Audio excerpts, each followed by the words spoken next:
KFC చేయాలంటే చాలా items కావాలి అనుకుంటారు, కానీ అన్ని ఐటమ్స్ అవసరం లేదండి. కొన్ని ఐటమ్స్ తోనే మనం చాలా ఈజీగా తయారు చేసుకోవచ్చు అండ్ టేస్టీగా కూడా ఉంటాయి.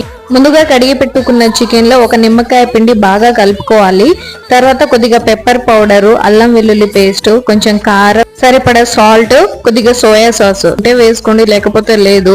లేకపోయినా కూడా చాలా బాగా వస్తాయి. ఇప్పుడు మనం కేఎఫ్సీకి కావాల్సిన పిండిని కలుపుకోవాలండి. ఒక కప్పు మైదా పిండి తీసుకున్నాను నేను, ఒక హాఫ్ కప్పు కార్న్ ఫ్లేవర్ తీసుకున్నా. మీకు సరిపడా తీసుకోండి. 2 కప్పుల మైదా తీసుకుంటే 1 కప్పు కార్న్ ఫ్లేవర్ తీసుకోండి. ఇప్పుడు సేమ్ చికెన్ లో కలుపుకున్న మసాలాలే దీంట్లో కూడా కలుపుకోవాలండి. కొంచెం పెప్పర్ పౌడర్, కారం, అల్లం వెల్లుల్లి పేస్ట్ అన్ని కలిపాక చికెన్ పీసెస్ ని పిండిలో బాగా కలిపి 2 మినిట్స్ కూల్ వాటర్ లో డిప్ చేసి మళ్ళీ కోటింగ్ చేసి హీట్ ఆయిల్ లో వేసి బాగా డీప్ ఫ్రై చేయండి.